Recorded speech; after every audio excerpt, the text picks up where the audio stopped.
अल्लाह ही अल्लाह किया करो, नक्शी को दिया करो, जो दुनिया का मालिक है। Assalamualaikum warahmatullahi wabarakatuh. Alhamdulillahi nahmaduhu wa nasta'inuhu wa nastaghfiruh wa na'udzu billahi min shururi anfusina wa min sayyiati a'malina.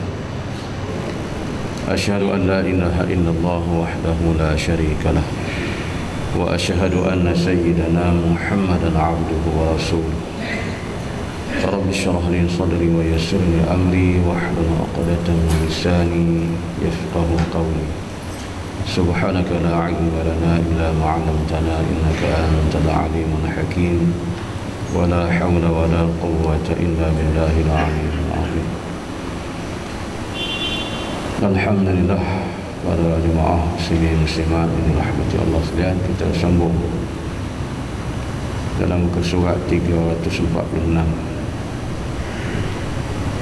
Orang-orang yang salihin senang dengan penyakit dan kesukaran itu kerana menjadi penebus dosa. Abu Darda radhiyallahu an berkata, orang tidak suka kemiskinan dan saya suka, dan tidak sukanya mati dan saya suka, dan tidak suka penyakit dan saya suka penyakit kerana menjadi penebus dosa-dosaku, dan aku miskin sebab menyebabkan tawaduk kepada Tuhanku, dan suka mati kerana rindu kepada Tuhanku. Ini sambungan daripada kita yang pagi kemarin, ya. Jadi penyakit yang Allah Ta'ala bagi ini, masing-masing kata satu daripada ujian dan cubaan Allah. Sama ada penyakit yang berbentuk zahiriah ataupun ada juga jenis penyakit-penyakit yang bentuk spiritual yang kita tak boleh tengok dengan mata kasar. Terutama penyakit-penyakit yang ialah zaman kita ni walaupun dah maju, zaman kita dah canggih, tetapi masih lagi masyarakat mengamalkan zaman jahiliah punya cara, iaitu caranya sihir mengsihir. Ini satu perkara yang cukup banyak berlaku. Jadi perkara-perkara begini adalah satu daripada ujian dan cabaran Allah bagi kepada kita. Maka kita tiap-tiap penyakit ada ubatnya, kecuali kata Nabi penyakit tak ada ubatnya, penyakit tua dengan penyakit mati. Lain penyakit semua ada ubat. Jadi kita bila penyakit adalah satu daripada kata orang-orang soleh, senang dengan penyakit dan kesukaran itu kerana menjadi penebus dosa sebagai kafarah. Jadi dosa-dosa yang kita lakukan, mungkin salah satu caranya Allah nak tebus di dunia ni, Allah kenakan kita dengan bala penyakit. Dengan penyakit-penyakit yang kita kena tu Allah tembus dosa kita mudah-mudahan. Sebab tu kata orang soleh, dia suka penyakit, suka kesukaran. Bukan kita minta, tapi benda tu Allah Ta'ala bagi tu sebagai satu daripada kafarah, dia kata, nak menebuskan dosa-dosa kita. Gitu juga kata Abu Darda, orang tak suka kemiskinan tapi dia suka, sebab dia kata kemiskinan itu menjadikan dia tawaduk dengan Allah, rasa rendah diri dengan Tuhan.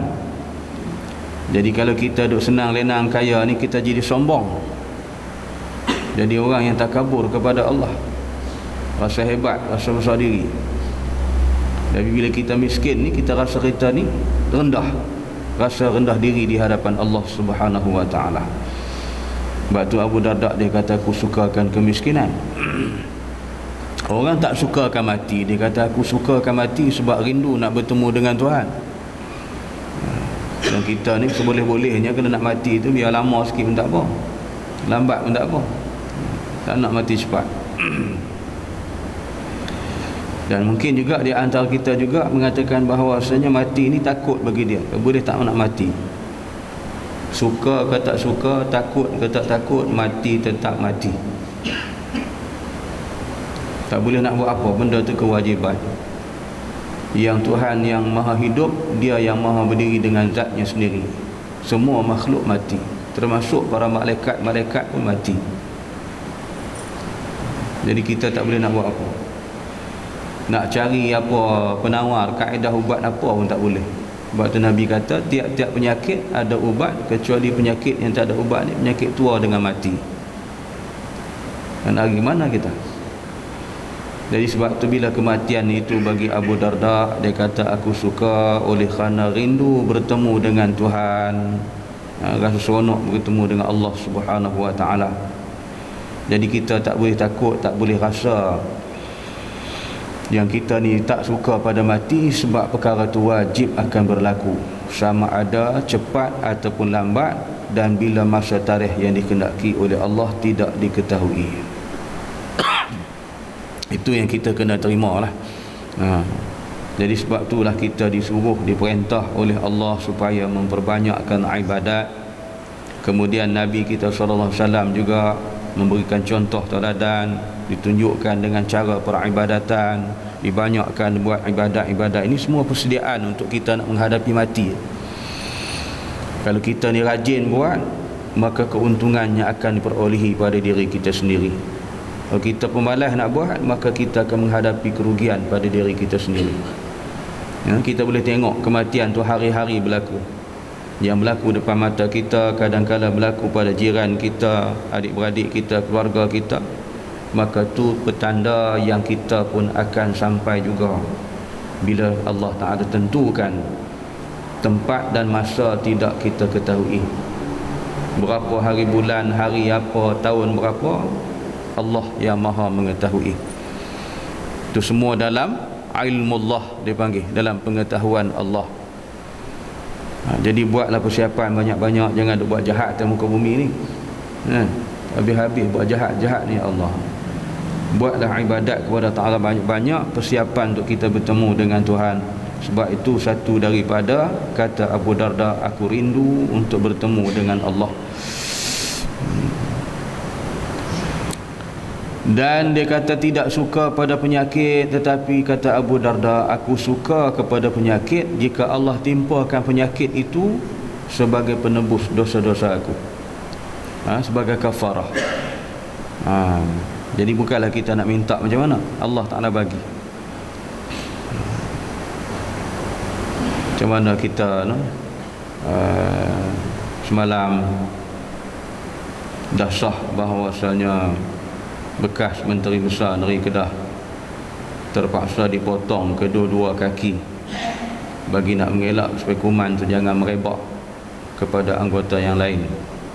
Itu cara yang boleh doktor bantu dia, maka kena buang kedua-dua kakinya. Jadi setakat mana kita pun wallahu alam lah, setakat mana dipotong, setakat mana dibuang, wallahu alam. Sebab masa hari pengumuman calon di peringkat pusat pun dia dah jatuh dah dekat Kuala Lumpur ni. Tak macam mana dia jalan, jatuh. Memang dia tak berapa sihat, sakit lah. Dia ada kencing manis, ada jantung ada, darah tinggi ada, 3 serangkai. Jadi itulah Allah Ta'ala bagi itu masing-masing ada hikmah di sebalik yang tidak kita ketahui, melainkan Allah Subhanahu Wa Ta'ala. Jadi kita kena redha lah. Dalam keadaan kita ada kaki, tiba-tiba kena buang kedua-dua kaki. Bagi pihak doktor ni, dia sebagai satu kaedah rawatan, perubatan untuk membantu supaya virus kuman itu tidak merebak naik kepada anggota yang lain. Jadi nak mengelak daripada itu, maka terpaksa kena potong. Jadi itu yang heboh berita kata mati, tak mati lagi.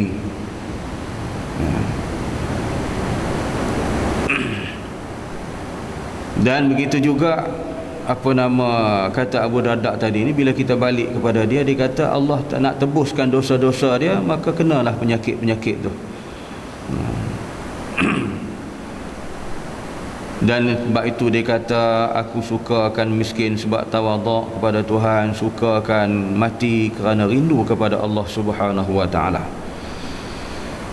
Kemudian kata Ibnu Mas'ud, Nabi bersabda, salasun man ruziqahunna faqad ruziqa khaira ad-dunya wal akhirah ar-ridha bil qada was sabru 'ala al bala wad du'a 'inda ar-rakha. Tiga perkara sesiapa yang mendapatkannya maka dia telah mencapai kebaikan dunia dan akhirat, iaitu redha kepada qada dan takdir Allah, qada dan qadarnya Allah, sabar di atas bala dan ujian, dan berdoa di waktu senang. Jadi Nabi kata berdasarkan Ibnu Mas'ud, Nabi sebut tiga perkara ni. Sesiapa yang mendapatkannya maka dia mencapai kebaikan dunia dan di akhirat. Yang pertama, kita redha dengan qada dan qadarnya Allah. Yang ni rukun iman. Nah, siapa tak ada dengan sifat yang macam tu, dia maka orang tu tak berimanlah kepada Allah. Jadi rukun iman yang keenam tu, kita kena percaya kepada qada dan qadarnya Allah. Jadi segala ketentuan dan pelaksanaan Allah maka wajib kita kena percaya. Jadi kita kena terima itulah ketentuan Tuhan. Sebab tu dengan Tuhan bagi itu kita redha. Sebab tu ustaz kita kena macam tu. Jadi dia kena redha lah dengan qada dan ketentuan Allah Subhanahu Wa Taala. Selama berapa puluh tahun dah kita gunakan kaki kita berjalan, sampai masa ketikanya kaki itu kena buang. Sementara kita nak boleh terima tu fobia juga tuan. Hari-hari kita ada kaki. Tuan bayangkan, hari-hari ada kaki, tiba-tiba bangun-bangun tak ada kaki. Satu perkara yang katalah hanya sahaja orang yang menerima ujian Allah itu, maka dia yang boleh khabar, berita, cerita macam mana. Kita tak boleh nak cerita macam mana. Ada bapa saudara saya pergi ambil padi dekat sawah padi tu, kaki dia termasuk dalam mesin ni, dia putar padi tu. Allahu Akbar, masuk dalam tu. Menjerit Cina tu yang bawa jentera tu tak dengar lah enjin tu kuat bunyi. Jadi dia teringat pisau, orang kampung bawa pisau lipat dalam poket ni kan. Jadi dia ambil, dia kelar keliling tu. Sebab kulit dia menyingsing, makin naik ke atas. Dia kelar keliling tu, barulah berhenti, kulit tu tak bergulung naik. Barulah Cina tu perasan, berhenti dia dah pingsan dah. Bawa pergi hospital di Sungai Petani, doktor potong mentah gitu je. Dia kata tak boleh bius sebab sakit ni, masalah darah dia banyak dah habis. Kalau bius mengakibatkan mungkin hilang nyawa dia. Potong mentah gitu. Allahu Akbar. Dia punya menjerit isteri dia kat luar tu pensan, duk dengar dia menjerit dalam. Bukan boleh potong berdebam tu sekali tu. Dia gunakan mesin gaji tu, nak boleh putuskan tulang tu. La ilaha illallah. Habis suara. Pensan isteri dia kat luar. Dah selesai potong dah, duduk di ward, rawat semua sampai sembuh. Balik ke rumah tak boleh tidur. Tak boleh tidur. Terkejut jaga tanya mana kaki dia. Terkejut jaga tangan.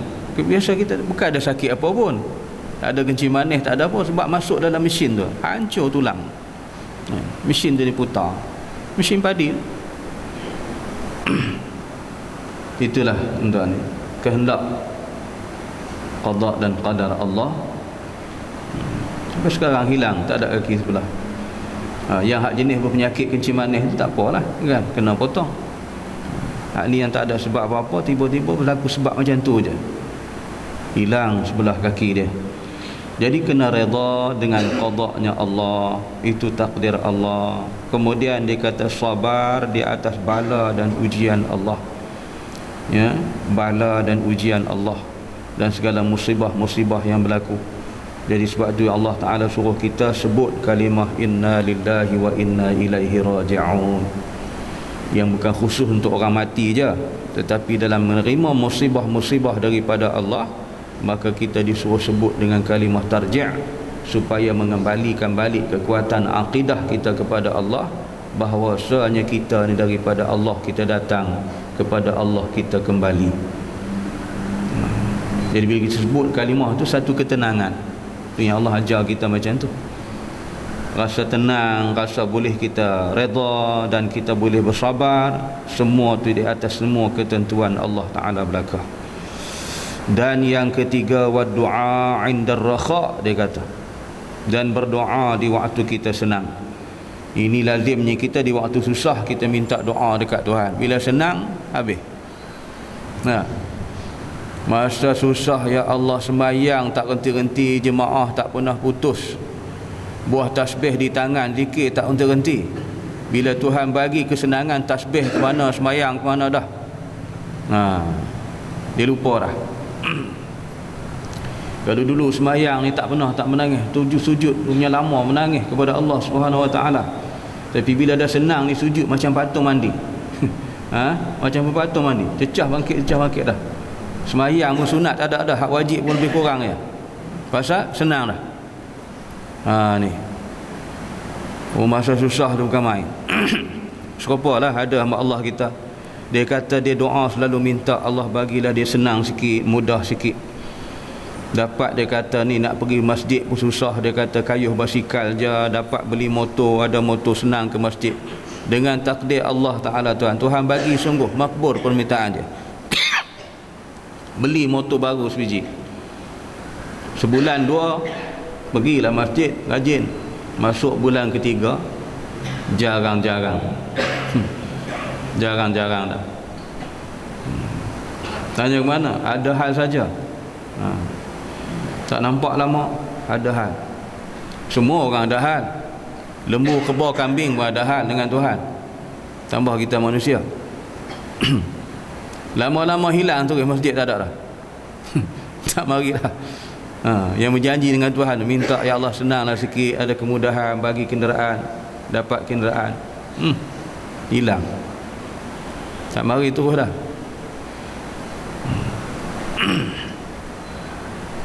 Lepas tu pula, sekarang ni pula jumpa dia pula kena potong jari, kena kerat kaki, mula kerat ibu jari, lepas tu kerat pula jari tengah.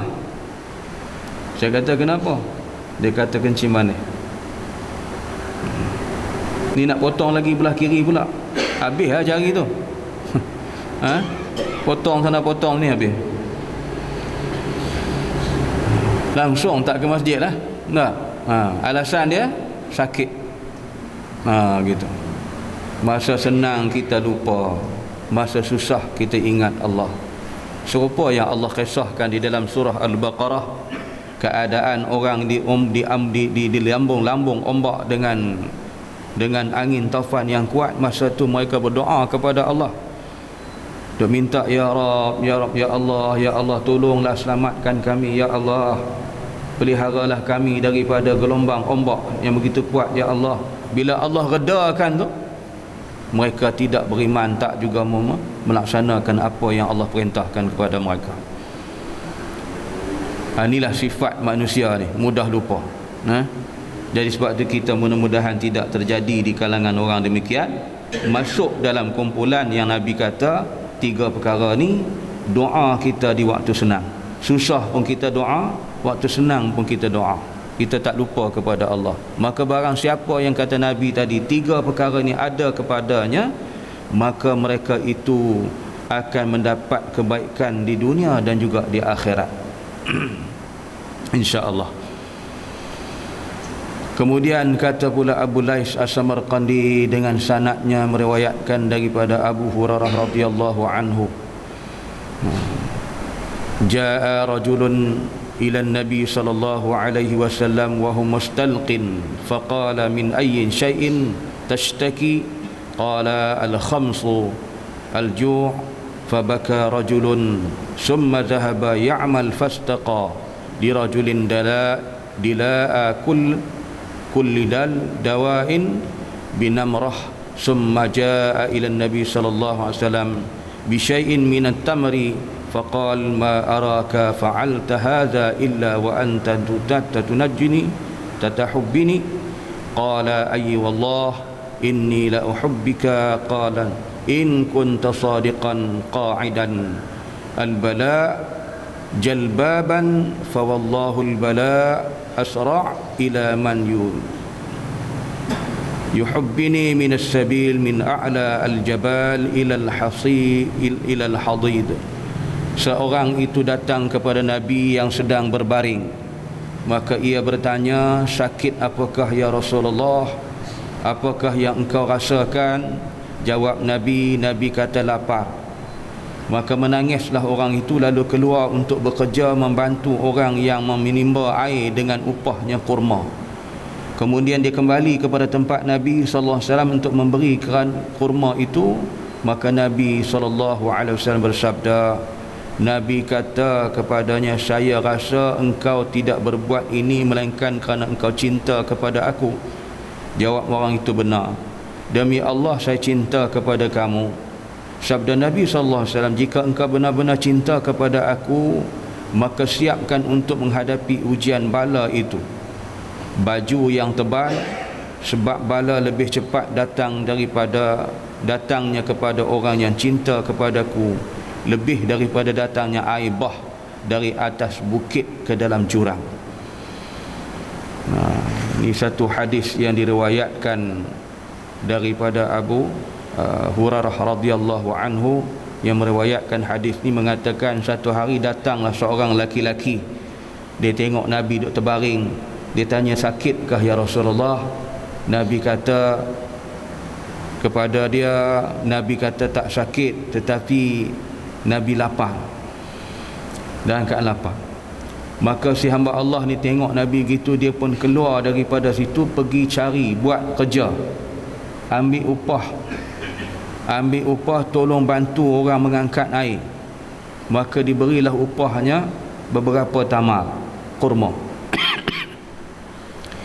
Dia dapat upah, dia kembali kepada Rasulullah, dia bagi, dia kata kesian kat Nabi, sayang kat Nabi, cinta Nabi, ambillah makan ni. Lalu Nabi tanya dia, aku rasa engkau buat ni melainkan tiada kerana engkau cinta kepada aku. Jawab orang tu, dia kata benar. Lalu Nabi kata, demi Allah aku cinta kepada kamu ya Rasulullah. Lalu Nabi kata, jika engkau benar-benar cinta kepada aku, maka siapkan untuk menghadapi ujian bala itu baju yang tebal. Sebab bala lebih cepat datangnya kepada orang yang cinta kepada aku, lebih daripada datangnya air bah daripada atas bukit ke dalam jurang. Maknanya Nabi sebut ni, orang yang kasih sayang kat Nabi, cinta yang mendalam kepada Nabi, sayangkan sungguh-sungguh kat Nabi, orang macam ni lah Allah akan turunkan ujian bala kepada dia dengan cepat. Lagi kita sayang dekat Rasulullah, Allah turunkan lagi ujian, nak tengok lagi benarkah cinta kasih sayang kita kepada Rasul. Tuan-tuan, jadi sebab tu kita ni, tu kata tunggu saya, kita ni kena sikit je kan, tu pun kita dah tak tahan. Diuji Allah dengan bala musibah yang sedikit, itu pun kita tak tahan. Macam mana kita kata sayangkan Nabi, cintakan Nabi? Jadi orang yang cinta dan sayang Nabi ini diuji oleh Allah sebagaikan air bah, air hujan, banjir yang turun mencurah. Mari banjir mengejut. Begitulah rupanya Allah turunkan bala musibah ujian untuk orang yang sayangkan Allah, sayangkan Rasul. Maka bagi mereka yang kuat mentahan sampai macam mana sekalipun, dia tidak akan berganjak. Itulah benarnya kasih sayang dan iman kepada Allah. Kalau kita melatah, kita lompat, kita cabut lari, jelas kita tidak sayang kepada Rasulullah. Lagi kuat kita, lagi kuat Allah turunkan, berikan ujian. Nak tengok macam mana. Jadi itu saya katakan bagi kemarin, kita tak boleh bandingkan kehidupan orang mukmin dan mukminah itu dengan orang yang kafir. Hak kafir itu tak boleh kita apa tuan, dia memang macam tu dah. Ni hak kita orang beriman ni, maka kita diuji oleh Allah, nak tengok sejauh mana dalam dan cintanya iman kita, kasih sayang kita kepada Allah dan Rasul. Jadi kita kena bertahan kalau benar kita sayang Allah dan Rasul. Ini kita boleh buka sejarah para sahabat radhiyallahu anhum ajma'in. Bagaimana mereka dalam menghadapi ujian dan bala daripada Allah, yang mereka tetap mempertahankan iman dan kasih sayang mereka kepada Allah dan Rasul, tak berganjak walaupun nyawa mereka menjadi galang ganti. Itu hebat, itulah macam tu, kekuatan yang boleh dikatakan benarlah mereka tu kasih sayang kepada Rasul, kepada Allah. Sebab tu Tuhan turunkan bala yang begitu banyak, begitu kuat, ditimpakan ke atas mereka seumpama air banjir. Air turun untuk mencurah mari, jatuh masuk dalam gaung, dalam jurang. Jadi kita boleh tengok bagaimana kuat derasnya air itu. Begitulah Allah berikan bala musibah kepada orang sayang kepada Allah Rasul ni. Jadi kita kena tabah menghadapi. Tu Nabi sebut dalam riwayat tadi, kita kena sabar, ya. Wasabru 'alal bala. Kita kena sabar di atas bala yang Allah timpakan pada kita. Tengok tsunami dulu kan, Allahu Akbar. Lentang pukang jadi padang jarak, padang terkungkung. Habis harta benda, tanam-tanaman, binatang ternak, manusia, rumah, kenderaan, semuanya hancur musnah. Jadi padang jarak, padang terkungkung. Sampai pihak di sana memohon bantuan kerajaan Malaysia, mengguna kepakaran daripada kaki tangan kerajaan Malaysia, bagi tawarkan khidmat membangunkan semula, buat balik bangunan-bangunan. Sahabat-sahabat kita daripada Dewan Bandaraya Kuala Lumpur, arkitek-arkitek kita pakat pergi tolong bantu bangunkan balik setelah mana bangunan mereka musnah. Itulah kita tengok bagaimana kedahsyatan Allah turunkan satu bala kepada kita. Tinggal masjid je yang selamat, kan? Masjid yang selamat. Pakat berhimpun di masjid. Masa tu kita nampak tempat selamat masjid. Sebelum ni tak nampak masjid, kan? Dia seronok dengan makan minum kita, seronok dengan kenderaan kita, seronok dengan kekayaan kita. Bila berlaku macam tu, mana tempat selamat? Masjid. Kita pun tuan-tuan tengoklah nanti, apa-apa berlakunya orang pakat berhimpun masjid, kan? Ni tempat selamat dia tu. Oh, baru nampak masjid, sebelum ni tak nampak masjid. Tu pun bila mari di masjid, kata sahabat kita, orang sembahyang subuh dia duduk tidur juga. Duduk dalam masjid tu, azan punya kuat dilaungkan, dia duduk tidur situ, tak sembahyang subuh juga. Sampai setelah tu tak, Allah, tak tahu nak cerita tuan, keadaan. Tu yang berlaku di Aceh dululah. Sahabat-sahabat kita pergi sana, pergi melawat dia orang. Subuh tak sembahyang, dia kata pakat duduk tidur juga. Tak ada keinsafan lagi, sampai begitu dahsyat Tuhan berlaku, turunkan musibah. Dan gegaran tu sampai ke negara kita, sebab kita ni dia punya garis pusat bumi tu dia kena pada Malaysia ni. Begitu juga bila berlakunya gegaran gunung berapi, kan? Letupan gunung berapi, dia punya gegaran tu sampai ke Malaysia. Berapa kali dah kita kena. Lintang pukang lari turun, tengah duk mandi tak sempat nak hilangkan sabun di badan, dengan kain basahan tu lari turun, kan? Berkembang dengan tola-tola lari turun, takut bergegar habis bangunan kita. Itu sebagai Allah tunjuk kebesaran dia berlaku. Jikalah Tuhan gegar dan goncang, sungguh ganap, sungguh. Ini semua kita boleh tengok tuan, berlaku di Jepun, berlaku di Korea, berlaku di mana lagi. Musibah angin taufan yang kuat berlaku di Amerika Syarikat, melanda taufan habis, lingkup punah sana. Ini semua bala yang Tuhan turunkan. Jadi kalau kita renung dan kaji balik, menepatilah apa yang disebut oleh para ulama dalam kitab ni. Bagaimana dia kata, berlakunya bala tu Allah nak kifarahkan dosa-dosa kita di atas kejahatan yang kita buat atas muka bumi ni. Dulu di Sabah Sarawak, berlaku runtuhan lumpur, berapa ramai orang mati, kan? Padahal malam tu mereka jamu dengan arak, majlis tari menari dengan arak, dengan mabuk, dengan berlakunya perzinahan dan sebagainya. Maka Allah turunkan bala berlakunya runtuhan lumpur, habis tenggelam, mati. Itu sebagai itu Allah nak tunjuk Yang kita ni di atas muka bumi bukanlah hidup nak berseronok suka, nak buat maksiat sesuka hati. Jadi bila Tuhan murka, Allah turunkan bala musibah. Itu kata nak menebus. Sebagai nak menebus dosa-dosa yang kita buat, Allah turunkan bala dan musibah yang begitu dahsyat. Dan begitu jugalah, nah, kita hari ni pun takut dan bimbang. Sebab bila kita baca Quran, ada orang kata kita penipu.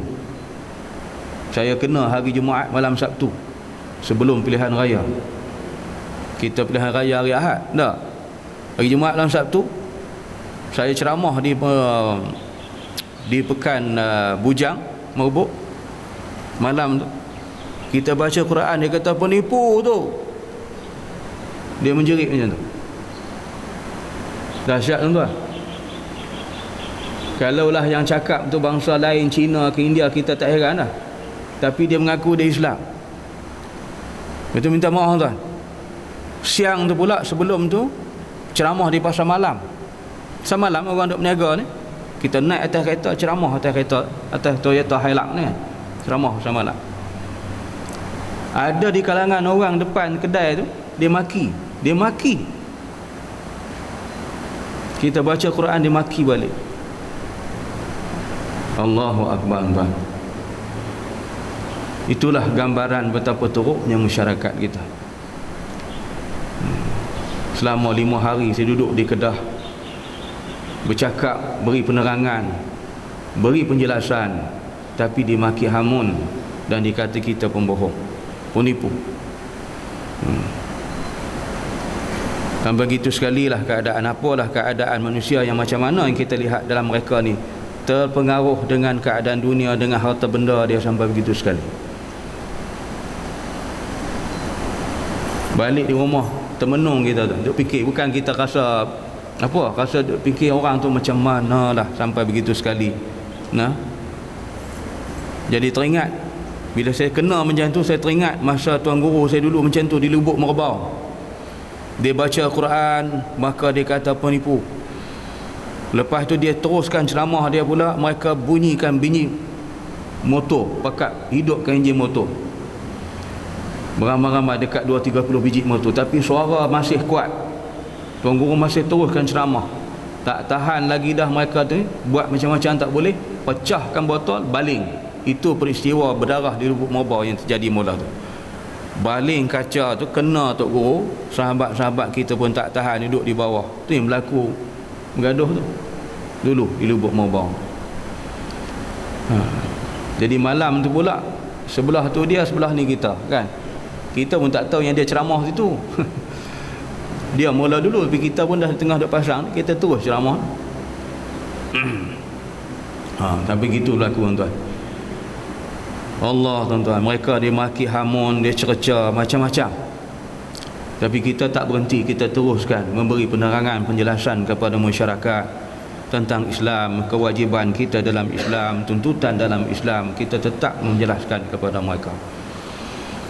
Tapi itulah risikonya orang yang maki hamun kita, yang menentang Quran, yang bercakap maki hamun dengan Quran ni, orang-orang kita, bukan di kalangan bangsa asing.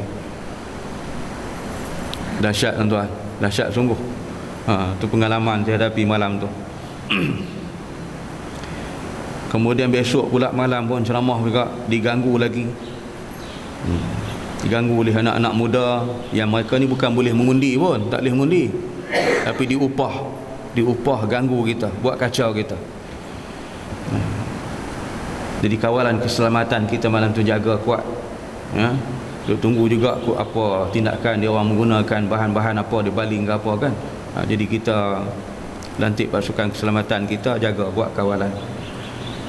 Dahsyat tuan-tuan. Jadi inilah kita nak berbalik masalah ni. Apa sekalipun, itulah kata, kalau kita ni sayangkan Allah, sayangkan Rasul, maka Nabi kata kita akan diuji oleh Allah. Maka lagi kita sayang mendalam, lagi berat, lagi hebat, Allah turunkan kepada kita musibah sebagai ujian. Jika kita kekal dan cekal begitu, insya-Allah taala kita tergolong di kalangan orang-orang yang benar-benar beriman kepada Allah. Kita kena tabah menghadapi dia. Ini Nabi sebut dalam keadaan bala yang kita terima. Dan satu lagi, Uqbah bin Amir radhiyallahu an berkata, Nabi SAW bersabda, "Idza ra'aitumur rajul yu'tihi Allahu ta'ala ma yuhibbu wa huwa muqimun ala ma'siyatihi fa'lamu anna dhalik istidraj." ثم قرأ قول الله عز وجل فلما نسوا ما ذكروا به فتحنا عليهم أبواب كل شيء حتى إذا فرحوا بما أوتوا أخذناهم بغتة فإذا هم مبلسون. Dalam surah Al-An'am ayat 44. Jika engkau telah melihat seseorang diberi Allah semasa hajatnya, padahal dia tetap berbuat maksiat, maka ketahuilah bahawa itu istijrah. Kemudian Nabi SAW membacakan ayat, itulah ayat diambil dalam surah Al-An'am. Boleh tengok ayat 44 dalam surah Al-An'am. Allah berfirman, falamma nasu ma dzukkiru bih fatahna alaihim abwaaba kulli syai' hatta idza farihu bima utu akhadnahum baghatatan fa idza hum mublisun. Allah berfirman dalam surah Al-An'am dengan kata Allah, kami bukakan, dan ketika mereka telah melupakan apa yang diajarkan oleh Allah, kami bukakan bagi mereka semua pintu kepentingannya, sehingga bila mereka telah gembira dan bangga dengan apa yang mereka dapat, kami ambil mereka secara mengejut, tiba-tiba mereka ternganga. Ini yang disebut dalam kitab-kitab dikata istijrat. Istijrat Allah Ta'ala bagi kepada orang-orang yang asiyah, yang derhaka kepada Allah. Orang yang mukmin dan mukminah kepada Allah, Allah beri dengan Ar-Rahman Ar-Rahim. Itu dia beza. Istijrat diberi dengan keadaan yang Allah mempermua-mua dan melampaukan mereka, nak tengok sejauh mana keangkuhan dan kedegilan mereka. Tak apa, dia maki, kita sebut Quran, dia maki. Minta maaf tadi sebut. Orang depan sana tu, bila selesai ceramah, dia mari jumpa kita. Dia kata, Ustaz, dia tu tadi dia maki tak? Dia kata haram jadah tu. Astaghfirullahaladzim. Sampai setelah tu. Jadi hak yang penonton duduk di depan, dia mari cerita kat kita. Saya kata tak apa, biar dia maki. Kita nak tengok sejauh mana dia nak maki dengan firman Allah SWT. Dia nak maki, kita sebut kebenaran tu, tunggu masa dia. Tunggu tuan.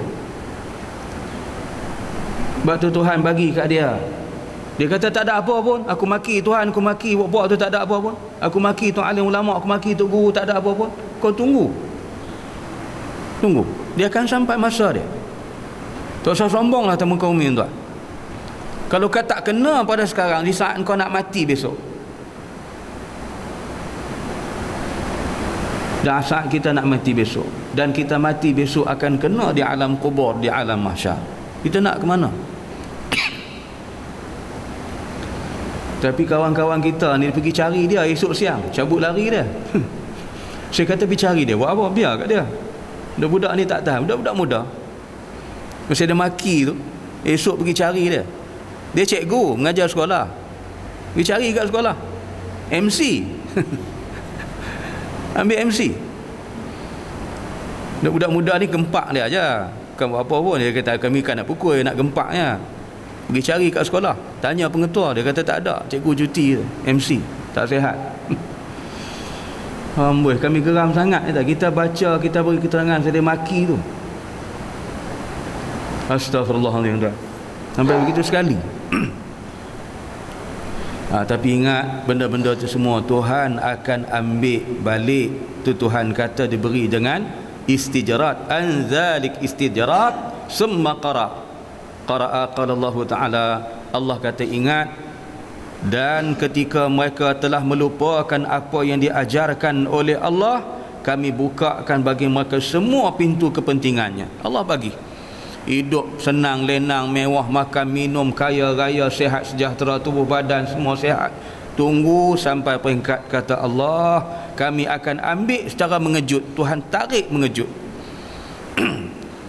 Serupa itulah Tok Guru saya selalu buat perumpamaan, serupa kita nak jual ayam lah kan. Ayam hak kita nak jual tu kita beri makan, ya Allah, banyak pasal nak tangkap, nak jual, nak berat timbangan. Nah, jadi kita tangkap, timbang, masuk dalam bakul Cina tu yang beli tu, habis kita kan.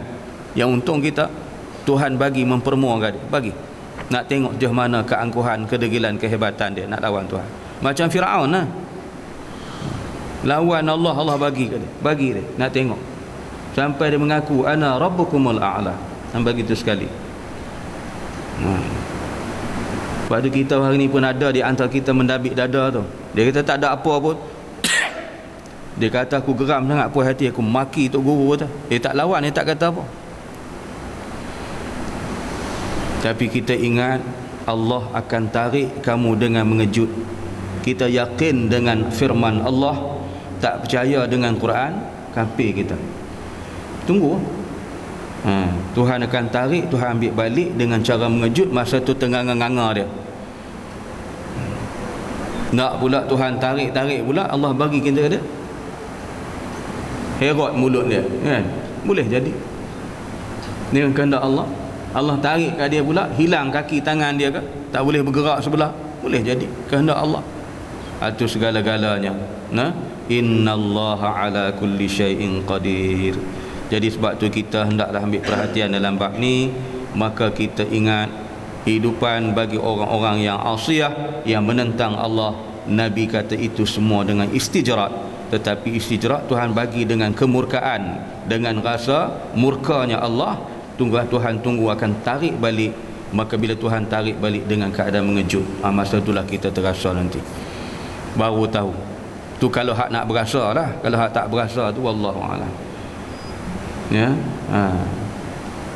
Jadi sekadar tu untuk pagi ni, insya-Allah, wallahu a'lam. Disambung jilsa Hamzah sambung ya. Subhanakallahumma wa bihamdik asyhadu an la ilaha illa anta astaghfiruka wa atubu ilaik. Bismillahirrahmanirrahim. Wal 'asri innal insana lafi khusr illa allazina amanu wa 'amilus solihat wa tawassaw bil haqqi wa tawassaw bis sabr. Shadaqallahul 'azim. Assalamualaikum warahmatullahi wabarakatuh.